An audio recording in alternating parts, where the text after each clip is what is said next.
Hello అండి. నమస్తే. Welcome to my channel కథా స్రవంతి. ఈరోజు నేను చదివి వినిపించబోయే మ్యాగజైన్ స్టోరీ 'వంటొచ్చిన మొగుడు'. ఈ కథ 3వ తారీఖు సెప్టెంబర్ 2023లో ఈనాడు మ్యాగజైన్లో ప్రచురింపబడిందండి. ఈ కథను పద్మావతి చలంచర్ల గారు రాశారు. మిక్సీ కింద ఉన్న అలమారాలో తెల్ల డబ్బాలో ఉన్నది ఉప్పు కాదా అన్న మాటతో హాల్లోని సోఫాలో కూర్చుని పరీక్ష పేపర్లు దిద్దుతున్న వాసంతి త్రుళ్ళుపాటుతో తలెత్తి చూసింది. హాలు లోపలి గోడకు ఆనుకుని మోచేతి వరకు ఇడ్లీ పిండి అంటిన చేత్తో జవాబు కోసం చూస్తూ నించున్నాడు నందకిషోర్. జారిపోతున్న లుంగీని ఉండలు చుట్టి పైకి దోపి బనియన్ లేకుండా ఇప్పుడిప్పుడే వస్తున్న చిన్న పొట్టతో పనిచేయడం వలన పట్టిన చిరు చెమటతో ఏ భావము పలకని మొహంతో ఒక కాలు గోడకు పైకి తన్నిపట్టి ఇడ్లీ పిండి కారిపోకుండా చేతిని ఎత్తిపట్టి నించున్నాడు. మామూలుగా అయితే ఆ అవతారం నవ్వును తెప్పిస్తోంది. కానీ వాసంతికి కంపరం వేసింది.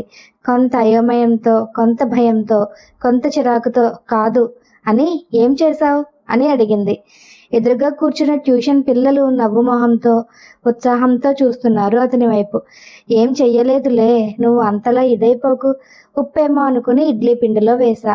కాదనిపించి నోట్లో వేసుకుని చూసా. వెంటనే మొత్తం కుప్ప కుప్పగా తీసేశా. అయినా ముగ్గుపిండి డబ్బా అక్కడ పెట్టుకుంటారా ఎవరైనా? తనదేం తప్పులేనట్లు సమర్థించుకున్నాడు కిషోర్. పోపు సామాన్లు పెట్టే చోటు వదిలిపెట్టి మిక్సీ కింద ర్యాక్లో చూస్తాడా ఎవడైనా? 2 డాలు వత్తి పలుకుతూ ప్రశ్నించింది వాసంతి. అయినా నీకు మోచేతి వరకు పిండి ఎందుకు అంటింది? ఎన్నిసార్లు చెప్పాను గరిటతో కలపమని? చేతి నిండా గిన్నె నిండా పూసి పెడతావు. నేను వేసినప్పుడు ఇలాగే ఉంటుందా గిన్నె? కానీ చెయ్యి కానీ. చిరాకుగా పేపర్లో తలదూర్చింది. పిల్లలు కూడా టీచర్కి కోపం వచ్చిందని తలదించుకుని చదవడం మొదలుపెట్టారు. ఇడ్లీ పిండి అయినా దోశ పిండి అయినా ఉప్పు వేసినప్పుడు చేతితో కలిపితేనే సమంగా కలుస్తుంది, రుచిగా కూడా ఉంటుంది. చేయి కడుక్కుంటూ అన్నాడు. మీ బామ్మయ్యగా చెప్పింది? మా అక్క కూడా అదే అంటుంది. మా బావ ఎంత మెచ్చుకుంటారు మా అక్క చేతి వంటను. నువ్వు తింటావుగా, అదంతా చెయ్యి తీరు. నీ మొహం, అదేదో రూల్ అన్నట్లు మాట్లాడకు. పని శుభ్రంగా చేయడం చేత కాదు కానీ కోపంగా అంది. అతను నిలబడిన తీరు ఆడపడుచును గుర్తు చేస్తుంది. ఆవిడ కూడా అంతే. వస్తే వంట నేను చేస్తాలే అమ్మాయి అంటూ కిచెన్లోకి వెళుతుంది. రాత్రి అదే సమయంలో ఆవిడ సీరియల్స్ కూడా వస్తాయి. వంట చేస్తూ కిచెన్లోకి హాల్లోకి తిరుగుతూ ఉంటుంది. ఏదైనా ముఖ్యమైనవి అనుకుంటే ఆ గోడకు అలాగే అనుకుని నించుంటుంది. వాసంతి మొహం చూసి ఇంకేం మాట్లాడలేదు కిషోర్. పిల్లలు వెళ్ళిపోయిన తర్వాత తన పరిస్థితి తలుచుకుంటూ చిరాకును కంట్రోల్ చేసుకుంటూ పేపర్లను కట్టిపెట్టి ట్యూషన్ అయ్యిందనిపించింది వాసంతి. ఇడ్లీ పిండి కలిపిన గిన్నె పక్కన పెట్టేసి నోరు విప్పకుండా న్యూస్ పేపర్ తీసుకుని బాల్కనీలోకి వెళ్ళాడు కిషోర్. అక్కడైతే పెద్దగా అరవదని, ఈలోపు కాస్త కుదుట పడుతుందని. పిల్లలు వెళ్ళిన తర్వాత దిగాలుగా అలాగే సోఫాలో చారగిల పడిపోయింది. కళ్ళలో అసహాయతతో కూడిన సన్నని నీటి పొర. ఏ మాత్రానికైనా అనుకోకండి. ఎవరితో చెప్పుకోవాలి తన బాధ? ఎవరికి అర్థమవుతుంది? తమ్ముడికి చెప్తే మరదలితో సహా కలిసి నవ్వుతారు. స్నేహితురాలితో చెప్తే ఊరుకుందు, రుచిగా వండి పెడితే హాయిగా తిని కూర్చోక అంటుంది. తల్లితో తన బాధ పంచుకుందామంటే మగపిల్లాడితో వంట పని ఇంటి పని చేయించింది చాలక మళ్ళీ వంకలు పెడతావా అంటూ తిడుతుంది. నేను చేయించిన మహాప్రభో, తనకే ఆ పనులు ఇష్టం అంటే వినిపించుకోదు. కళ్ళు మూసుకున్న వాసంతికి గతం సినిమాల్లోలా గిరిగిరా తిరిగింది. పెళ్లి చూపులు. అబ్బాయికి హైదరాబాద్లో మల్టీనేషనల్ కంపెనీలో ఉద్యోగం అనేసరికి మరే విషయాలు స్ఫురించలేదు. హైదరాబాదు, సాఫ్ట్వేర్ ఎంప్లాయీ, ఇది చాలు కళ్ళు మూసుకుని ఎస్ చెప్పడానికి. విజయవాడలో పుట్టి పెరగడంతో చుట్టాలంతా ఈ చుట్టుపక్కలే. గుంటూరు, తెనాలి, రేపల్లె, బాపట్ల. ఇదే ప్రపంచం, ఇదే లోకం. చిన్నప్పుడే నిర్ణయించుకున్నా నా జీవితం భవిష్యత్తు హైదరాబాదేనని. హైదరాబాద్ చుట్టూ ఎన్నో కలలు కన్నాను. పెద్ద పెద్ద భవనాలు, మల్టీప్లెక్స్లు, మెట్రోలు, రోడ్లు, ఆఫీసులు నాకు కిక్కునిస్తాయి. ఎవరు పనివారు చేసుకుంటూ ఎంత ఆనందంగా ఉంటారు. కానీ ఎక్కడో చిన్న నిరాశ. అమ్మ నాన్న హైదరాబాద్ సంబంధం తెస్తారా, ఒప్పుకుంటారా అని. విజయవాడలోనే స్కూలు, విజయవాడలోనే ఇంటర్, ఇక్కడే డిగ్రీ, ఇక్కడే పీజీ, ఇక్కడే బిఎడ్, ఇక్కడే ఉద్యోగం. నా జీవితంలో కృష్ణ అన్నది తప్ప మరేమీ లేదు. ఛీ, ఇంట్లో సంబంధాలు చూడటం మొదలుపెట్టినప్పుడు ఖచ్చితంగా చెప్పా, హైదరాబాద్ సంబంధం అయితేనే చేసుకుంటానని. దాని మొహంలే అంది అమ్మ పట్టించుకోకుండా. నేను వాళ్ళను పట్టించుకోకుండా హైదరాబాద్ కాని సంబంధాలన్నీ తిరగొట్టేశాను. ఫైనల్గా ఈ సంబంధం వచ్చింది. కిషోర్ హైదరాబాద్లో సాఫ్ట్వేర్ ఎంప్లాయీ. ఈ ఒక్క క్వాలిఫికేషన్ చాలు, నా జీవితం అంతా మెట్రో సిటీస్లోనే గడిచిపోతుంది. లాంగ్ డ్రైవ్లు, ఏసీ ట్రైన్లు. ఈ విజయవాడ మూలాన ఏనాడు ఏసీ ట్రైన్ మొహం కూడా చూడలేదు. అదృష్టం బాగుండి పెళ్లి కొడుకుకి నేను నచ్చితే బిర్లా మందిరికి వస్తానని మొక్కుకున్నా. కనకదుర్గమ్మను వదిలేశానని అనుకోకండి. నా బాధ ఏంటో కనకదుర్గమ్మకు తెలుసు. చుట్టుపక్కల ఊళ్ళ నుండి ఎవరు వచ్చినా కనకదుర్గమ్మ దర్శనం డ్యూటీ నాదే. పూలమ్మీలు, కొబ్బరికాయల వాళ్లకు, చెప్పుల వాళ్ళకి నేను సుపరిచితం. పూజారులకు కూడా. వచ్చిన చుట్టాలు సోది వింటూ గుడికి తీసుకువెళ్ళి కొబ్బరికాయలు, ప్రసాదాలు కొనిపించుకుని అమ్మవారి దర్శనం చేయించుకుని తీసుకురావటం నా 8వ తరగతి నుండే మొదలు. కొత్తలో బాగున్న తర్వాత చిరాకు, కోపము, ఆ తర్వాత అసహనము పుట్టుకొచ్చింది. నా వల్ల కాదు అని మొత్తుకున్నా. నేర్చుకోవాలి ఇవన్నీ. బెజవాడ అమ్మాయి అంటే కత్తి అనిపించుకోవాలి అంటూ సూక్తి రత్నాలు, కొంతలో కొంత ఊరట. కనకదుర్గమ్మతో నా మొర చెవిన వేసేదాన్ని. ఏ మాట కామాటే. అమ్మను ఎన్నిసార్లు దర్శించినా చాలదు. నాకు తెలియకుండానే చేతులు జోడించి ప్రశాంతంగా కళ్ళు మూసుకునేదాన్ని. అబ్బాయి వాళ్ళది పొన్నూరు దగ్గర చిన్న ఊరు. తల్లి తండ్రి చిన్నతనంలోనే పోవడంతో నానమ్మ పెంచింది. అక్క తమ్ముడు ఇద్దరికీ 10 ఏళ్ల వ్యత్యాసం ఉంది.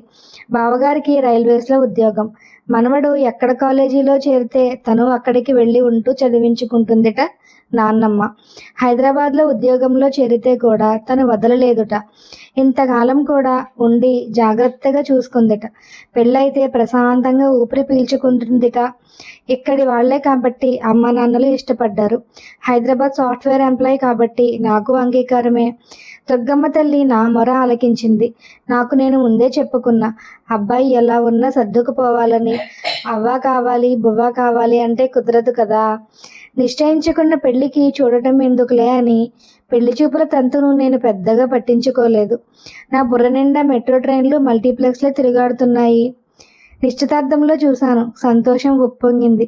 నిజంగా బాగున్నాడు. కాదు అందంగా ఉన్నాడు. నాకన్నా కూడా తెల్లగా, ఎత్తుకి తగిన లావుతో హుందాగా కూడా కనిపించాడు. తన ముందు నేనే తేలిపోతాను. ఎందుకు ఒప్పుకున్నాడబ్బా? ఎంక్వైరీలో తేలింది. ఎక్కడో దూరపు చుట్టరికం. మంచి బలగం ఉన్న సంబంధం కావాలని నానమ్మ ఆశ. సో నానమ్మకి మా చుట్టాలు పలుకుబడి బాగా నచ్చింది. పాపం 2 పిల్లల్ని పెంచి పెద్ద చేయడానికి ఎన్ని అవస్థలు పడిందో. ఆవిడ్ని దగ్గరే ఉంచుకుని బాగా చూసుకోవాలని నిర్ణయించుకున్నా. తన ఆలోచనలు, హాబీలు అన్నీ తెలుసుకుని నన్ను నేను కొంత మార్చుకోవాలి. నాకు శీఘ్ర కోపం, మొండితనం అంటారు. తగ్గించుకొని తనకు అనుకూలంగా బతకాలి. తనకు ఇష్టమైన వంటలేవో తెలుసుకుని నేర్చుకోవాలి. పిజ్జాలు, బర్గర్లు, నూడిల్స్ లాంటివి నేర్చుకుని చక్కగా వండి పెట్టాలి. అస్తమానం బయట తింటే ఆరోగ్యాలు పాడవుతాయి. తనకి జీన్స్, టాప్స్ ఇష్టమైతే అలవాటు చేసుకోవాలి.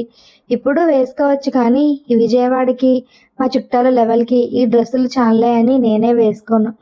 ఇప్పుడు నన్ను నేను మోడర్న్గా మార్చుకోవాలి. వీకెండ్ పార్టీలకు అలవాటు పడాలి. ఓపెన్ హెయిర్ చాలా బాగుంటుంది. తన ఇష్టాన్ని బట్టి కట్ చేయించుకోవాలి. నాది పెద్ద జుట్టే, నడుము వరకు ఒత్తుగా ఉంటుంది. దానికి నూనె రాసి గట్టిగా జడవేస్తాను. నన్ను చూసి మా విజయవాడ అమ్మాయిలు మొరటగా, బండగా ఉంటారు అనుకోకండి. ఇక్కడ చాలా ఫ్యాషనబుల్గా ఉంటారు. నాకే ఎప్పుడో ఎందుకో తెలియదు, కానీ ఈ విజయవాడ లెవెల్కి ఇది చాలే అనేది బుర్రలో ముద్రితమైపోయి ఉంది. హైదరాబాదు నేను కోరుకున్న నగరం. నేను కోరుకున్నట్లుగా సాఫ్ట్వేర్ భర్త. పెళ్లి సమయంలో తనకు కూడా వంట వచ్చని తెలిసి మురిసిపోయాను. చుట్టాలు, స్నేహితులు కూడా నాది అదృష్టం అన్నారు. ఇద్దరూ కలిసి పని చేసుకుంటూ హాయిగా ఉండొచ్చంటూ. మగవాళ్లకు వంట రాకపోవడం వల్ల తామేమి ఇబ్బందులు పడుతోంది ఏకరువు పెట్టారు. నన్ను దుర్గమ్మ తల్లి చల్లగా చూస్తుందని, చిన్నప్పటి నుంచి చేసుకున్న దర్శనాల పుణ్యం ఎటూ పోలేదని అర్థమైంది. కొద్ది రోజుల విశ్రాంతి తర్వాత నాకు తోచిన ఉద్యోగంలో కాలక్షేపం చేయాలని నా ఆలోచన. కిషోర్ జాగ్రత్త కలవాడు అనుకుంటా. 3 బెడ్రూమ్ల ఫ్లాటు, దానికి తగ్గ సామాన్లు అన్నీ అమర్చి పెట్టుకున్నాడు. నా జీవితానికి ఇంకే కొరత లేదనిపించింది. ఫైనల్గా నాకు విజయవాడ బెడద వదిలింది. అమ్మయ్య, నా జీవితం హాయిగా ఆనందంగా సాగిపోతుందిగా. వాసంతి, వాసంతి లే అన్న పిలుపుతో తెల్లారి మెలకువ వచ్చింది. కిషోర్ ఎప్పుడు లేచాడో ఫ్రెష్గా ఉన్నాడు. స్నానం చేశాడు అనుకుంటా. టైం చూసా 5:30. 5:30కే మీ స్నానం అయిపోయిందా? ప్రశ్నార్థకంగా చూశాను. యోగా కూడా చేశాను. మీరు యోగా కూడా చేస్తారా? నాలో విస్మయం. ఏం చెయ్యకూడదా? జాబ్లో చేరిన తర్వాత నేర్చుకున్నా, చేస్తున్నాను. మంచి అలవాట్లు, మంచిదేగా వసు అన్నాడు నవ్వుతూ. నేను నవ్వుతూ లేచి వాష్రూమ్కి వెళ్ళాను. వచ్చేసరికి బాల్కనీలో 2 కాఫీలు వేడివేడిగా, పొగలు చిమ్ముతూ చల్లని వాతావరణం. చాలా సంతోషం వేసింది. ఎంత అదృష్టవంతురాలని! ఎంతమంది భర్తలు ఉదయాన్న ఇలా భార్యలకు కాఫీతో సుప్రభాతం చెప్తారు. మా అమ్మ అయితేనా పొద్దున్నే దండకాలు. లేవలేదని, పనిలో సాయం చెయ్యలేదని. అబ్బే వద్దు, ముందు ఇంత మంచి ఉషోదయాన్ని, కాఫీని ఆస్వాదించాలి. కాసేపు తర్వాత వంటగదిలోకి వెళ్ళా. అన్నీ నీట్గా సర్ది ఉన్నాయి. చిరునవ్వుతో నేను వస్తున్నానని ఇల్లు బాగా సర్దారే. లేదు, ఇల్లు ఎప్పుడూ ఇలాగే ఉంటుంది. ఆర్గనైజ్డ్గా ఉంచటం నాకు అలవాటు. తను మాట్లాడే ప్రతి మాట నేనెంత అదృష్టవంతురాలినో తెలియజేస్తోంది. టీలో అందరూ అల్లం వేస్తారు, కానీ లవంగా దాల్చిన చెక్క వెయ్యి, అదో రుచి, చాలా బాగుంటుంది. ఓ అవునా, ట్రై చేస్తాను. రాత్రి భోజనం? చుక్క కూర, కందిపప్పులో కన్నా పెసరపప్పుతో బాగా ఇమ్ముడుతుంది. గుమ్మడి వడియాలతో అద్దరిపోతుంది. చూడు, ఈసారి చేసి పెడతా. నాకు తెలియని విషయం ఏమో ఉంటుందేమో. చేస్తానంటున్నాడుగా, చెయ్యని. చేస్తే తినడానికేం. మరో పూట కాఫీ, పాలు స్టవ్ మీద కన్నా కుంపట మీద కాస్తే ఆ రుచే వేరు. అవన్నీ ఇక్కడ కుదరవు కదా కిషోర్. కుదరవు, కానీ చెప్తున్నా. సరే, ఈ శనివారం వంట నేనే చేస్తా, చూద్దు గాని. వద్దు కిషోర్, వచ్చి 2 నెలలైంది. నువ్వు అసలు నన్ను బయటకు తీసుకెళ్ళనే లేదు. బయటనే భోంచేద్దాం. బయటకు వెళదాం, కానీ భోజనం మాత్రం ఇంట్లోనే చేద్దాం. వంట నేను చేస్తాగా. అప్సెట్గా అనిపించింది, కానీ చేసేదేం లేక సరేనన్నాను. భోజనం తర్వాత బయటకు వెళతాం అన్న ఆనందంతో లేచాను. అప్పటికే కిషోర్ స్నానం చేసి కాఫీ ఫిల్టర్ వేశాడు. ఫిల్టర్ కాఫీ నాకు ఇష్టమే, కానీ అంత ప్రాసెస్ నచ్చదు. ఇవాళ ఫిల్టర్ కాఫీ అంత ఆనందాన్ని ఇవ్వలేదు. 2 వారాల క్రితమే తనని కిచెన్లోకి రావద్దని గట్టి వార్నింగ్ ఇచ్చాను. నేను చేసే ప్రతి పనిని ఇలా కాదు, అలా కాదు, ఇది వెయ్యి, అది వద్దు, ఇది ముందు వెయ్యాలి, అది తర్వాత వెయ్యాలి. అబ్బో, రన్నింగ్ కామెంటరీ సాగిపోతూనే ఉంటుంది. ఏది నా లెక్క ప్రకారం జరగదు. వంట బాగానే ఉంటుంది. ఏ మాట కామాటే చెప్పుకోవాలి. కిషోర్ వంట అద్భుతంగా చేస్తాడు. అంతేకాదు, ఇష్టంగా చేస్తాడు. వంటే కాదు, ప్రతి పని అంతే. పక్కా ప్రణాళిక. దేని తర్వాత ఏది ఎంత ఎప్పుడు వెయ్యాలి అన్నది చాలా లెక్క ప్రకారం ఉంటుంది. నేను మామూలుగా అందరిలాగే చేస్తాను. ప్రతిరోజు తినేటప్పుడు ఏదో ఒక కామెంట్. అది నాకు నచ్చటం లేదు. టొమాటో పప్పుకి దొండకాయ వేపుడు బెస్ట్ కాంబినేషన్. అది కూడా దొండకాయలు గుండ్రంగా కొయ్యాలి. దోసకాయ పప్పుకి వంకాయ కొబ్బరికారం సూపర్గా ఉంటుంది. పొడుగు వంకాయలు. పొట్లకాయ పెరుగు పచ్చడికి బెండకాయ డీప్ ఫ్రై బాగుంటుంది. సాంబార్కి ఆలూ ఫ్రై కన్నా చామదుంప మిరియపు కారం బెస్ట్. గుమ్మడి వడియాలు, బియ్యపు వడియాలు, మినప వడియాలు, ఇలా ఏవి దేనితో అద్భుతంగా ఉంటాయో చెప్తూనే ఉంటాడు. ఇవాళ గోంగూర పచ్చడి ఎండుమిరపకాయలతో చేయి. మిరపకాయలతో పాటు ధనియాలు, జీలకర్ర వేయించు. రోజు భోజనం టైంలో ఇదో చర్చ తనకి. మొదట్లో ఇష్టంగానే అనిపించిన రాను రాను చిరాకు మొదలైంది నాకు. కాఫీ, స్నానం, ఆంజనేయ స్వామి గుడి. నువ్వలా కూర్చో, కాసేపట్లో అల్లం వేసి మంచి పెసరట్టు వేసి పెడతా నీకు. పిండి రాత్రే నానేసాగా. నువ్వలా కూర్చో, నేను చిటికలో వేసేస్తా. చుర్రుమంది నాకు, కానీ ఆకలి వేస్తోంది. మౌనంగా వెళ్ళి సోఫాలో కూర్చుని టీవీ ఆన్ చేశా. వేసినంతసేపు నానమ్మ, అక్క, టిఫిన్లు, వంటలే. ఎవరు ఎలా చేస్తారన్నదే. నీకు కూడా వేసే కిషోర్, ఇద్దరం కలిసి తిందాం. వద్దొద్దు, పెసరట్టు వేడిగానే తినాలి. చల్లారితే బాగోదు, నువ్వు తినేసే అంటూ ప్లేట్ తీసుకొచ్చాడు వేడి పెసరట్టుతో. నెయ్యి కారుతూ ఆత్మారాముడు తృప్తిపడ్డాడు. తను కూడా తెచ్చుకుని తింటూ ఏవేవో చెప్తున్నాడు, వింటున్నాను. ఈసారి మా ఊరు వెళ్ళినప్పుడు మంగళంలో వేయించిన కందిపప్పుతో గోంగూర పప్పు చేసి పెడతాను. అది తింటే నువ్వు ఈ పచ్చిపప్పు అస్సలు నోట్లో పెట్టవు. మంగళమా? అయ్యో, అది కూడా తెలీదా వసు? అదేదో 8వ వింతలాగా చూశాడు. తెలీదు. ముక్తసరిగా అన్న. హాయిగా పెసరట్టు తిన్న ఆనందం లేకుండా ఈ టాపిక్ నాకు నచ్చడం లేదు. మంగళం అంటే మొదలుపెట్టాడు పక్కనే కూర్చుంటూ. అబ్బా, ఎందుకు అడిగానా అనిపించింది. వద్దు కిషోర్, వంట చేసుకోవాలిగా, వదిలే. లేదా బయటికి వెళ్ళి భోంచేసి సరదాగా సినిమాకు వెళదాం అన్నాను. అతనికి బయట తినడం నచ్చదు. బయట వద్దు, నేను చేస్తాగా, ఎంతో టైం పట్టదు, నువ్వు ఏమీ చెయ్యక్కర్లేదు, ఇది విను ముందు, ఎంత బాగుంటుందో వంట చేస్తూ చెప్తాలే. అయిష్టంగానే కూర్చున్నాను. మంగళం అంటే కళ్ళు అరమోడ్పులయ్యాయి. ఒక్కోసారి కుండలు పగిలిపోతాయిగా, ఆ పగిలిన కుండలో కింద భాగం అన్నమాట. దాన్ని పొయ్య లేదా కుంపటి మీద పెట్టి పప్పు వేయించుతారు. మంట పెద్దగా పెట్టకూడదు, సన్న సగ మీద దోరగా వేయించాలి. నా కళ్ళు ఎప్పుడు మూతపడిపోతాయో తెలియదు. వచ్చిన కొత్తలో నన్ను నేను మోడర్న్గా మార్చుకోవాలి అని హెయిర్ కట్ చేయించుకున్నా. జీన్స్ పలాజోస్ కొనుక్కున్నాను. జీన్స్ వేసుకున్న రోజు తనకి పెద్దగా నచ్చలేదు. చక్కగా చీరనో డ్రెస్తో వేసుకోవచ్చుగా, మీ నాన్నమ్మనో అక్కనో వేసుకోమను, నాకు ఇవే ఇష్టం, ఇవే వేసుకుంటా, ఒళ్ళు మండిపోయింది. విజయవాడలో వేసుకోలేదుగా అన్నాడు నా కోపాన్ని పట్టించుకోకుండా. నాకు కోపం వచ్చిందన్న విషయాన్ని కూడా గుర్తించలేదని, నీ మొహం, నువ్వేం చూసావు, నాకు షార్ట్స్ ఫ్రాక్స్ చాలా ఉన్నాయి, అవే వేసుకుని తిరిగేదాన్ని అక్కసుగా అన్నాను. అలాగా, నీకేవిష్టమైతే అవే వేసుకో, కూల్గా సమాధానం ఇచ్చాడు. విజయవాడ ఒక నరకం అనుకుంటే ఇది ఇంకోలా ఉంది ఏంట్రా బాబు అనుకున్నా. దానికి తోడు ఇక్కడ తనకు అన్న ఉన్నాడు. చిన్న తాత పెద్ద తాత చుట్టరికాలు. ఉస్మానియాలో డాక్టరు, బొద్దుగా తెల్లగా దబ్బపండులా ఉంటాడు. ముట్టుకుంటే మరక పడుతుందేమోనన్నంత తెల్లగా ఉంటారు పిల్లలిద్దరు. 2-3 నెలలకోసారి కలుస్తూ ఉంటాం. ఆయన వచ్చిన రోజు మరీ ఇద్దరు అదేదో లోకంలో ఉంటారు. దానిలో వాళ్ళ ఊరు, నానమ్మ, అక్క, చెల్లెళ్ళు, వంటలు, ఊళ్ళో కాలేజీ లేకపోవడం, హాస్టల్ ఖర్చులు, భరించలేని ఆర్థిక స్థితి, రూములు అద్దెకు తీసుకుని వండుకుని తిని దానిలో నిష్ణాతులైపోయారు. ఆయన డాక్టర్ రావడం మూలాన సమయం దొరకదు కాబట్టి పర్లేదనుకుంటా. మా ఆయన మాత్రం నానమ్మ పెంపకంలో ఇదిగో ఇలా తయారయ్యాడు. ఆ బావగారు చాలా సరదా మనిషి. జోకులు సెటైర్లు బ్రహ్మాండంగా వేస్తారు. ఇద్దరి మెయిన్ టాపిక్ వంట. బామ్మ ఎలా చేస్తుంది, అమ్మ ఎలా చేస్తుంది, దేంట్లో ఏం వేస్తే ఎలా ఉంటుంది. ఊరిలో ప్రతి ఒక్కడికి నిక్నేమ్. కాలువలు ఈతలు చెప్పుకుని పగలబడి నవ్వుకుంటారు. మొదట్లో సరదాగానే ఉండి ఎంజాయ్ చేసేదాన్ని.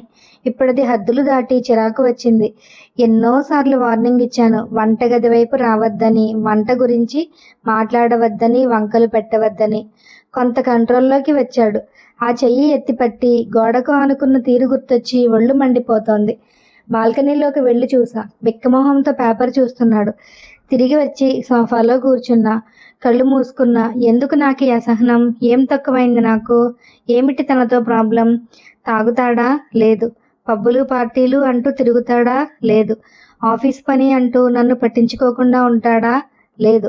పోనీ అమ్మాయిల వెంట పడతాడా? లేదు. ఆ మొహానికి అంత తెలివి కూడానా? సినిమాలు షికార్లు వద్దంటూ నన్ను కట్టడి చేస్తాడా? లేదు. తనకిష్టం ఉన్నా లేకున్నా నా కోసం వస్తాడు. నానమ్మ పెంపకంలో అతి జాగ్రత్తగా పెరిగాడు. అలాగే అతి మంచిగా తయారయ్యాడు. జీవితాన్ని పద్ధతిగా జీవించాలి అనుకుంటాడు. అన్నిటికీ మంచి. నన్ను ఏనాడు ఒక్క మాట కూడా అనడు. చాలామంది భర్తల్లా భార్యని చిన్న చూపు చూడడు. నాన్న బాబాయిలు అమ్మను పిన్నులను ఎలా ట్రీట్ చేస్తారు? అసలు స్వాతంత్ర్యం ఉందా? వాళ్ళ అజమాయిషిని భరిస్తూ అలా బ్రతికేస్తూ ఉంటారు. నేను ఉద్యోగం చేయకపోవడం నా ఇష్టానికి వదిలేశాడు. నేను ఫ్రాక్స్ జీన్స్ ఏం వేసుకున్న అభ్యంతరం చెప్పడు. నన్ను నేను అప్డేట్గా ఉంచుకోవడం కోసం బోధన నాకు ఇష్టం కాబట్టి స్కూల్లో ఉద్యోగం చేస్తున్నా దేనికి అడ్డు చెప్పడు. స్త్రీలకు పెద్దలకు గౌరవం ఇవ్వాలంటాడు. వీటన్నిటిలో ఏం తప్పు ఉంది? నాకు తను అవుట్డేటెడ్గా ఎందుకు అనిపిస్తున్నాడు? నాకెలా టీచింగ్ మీద ఇష్టమో తనకి వంట మీద ఇష్టం కావచ్చు. అది నాకెందుకు కష్టాన్ని కలిగిస్తోంది? లేచి బాల్కనీలోకి వెళ్ళా. బాజీ, ఆకలేస్తోంది, అన్నం తిందాంరా. ఉల్లిపాయలు సన్నగా తిరిగి అల్లం పచ్చిమిర్చి వేసి 1 స్పూన్ శనగపిండి కలిపి కొత్తిమీర కరివేపాకు దిట్టంగా వేసి ఆమ్లెట్ వేద్దురా. ఈలోపు నేను అన్నీ సర్దుతా. తనకిష్టమైన వివరణతో చెప్పా. వెటకారం ఉందేమోనని నా మొహంలోకి చూశాడు. లేదు, మామూలుగానే ఉంది. ఈవేళ అలా కాదు. ఎండుమిర్చి ఫ్లేక్స్ కచ్చాపచ్చాగా దంచిన 4 మిరియాలు, శొంఠి పొడి వేసి చేస్తా. చూడు ఎలా ఉంటుందో. ఉత్సాహంతో లేచాడు. అబ్బా, ఈ వంటొచ్చిన మొగుడుతో ఎలాగమ్మా వేగేది? నేను చదివిన విధానం గనక మీకు నచ్చినట్లయితే please like, share and subscribe my channel. Thank you so much for listening friends.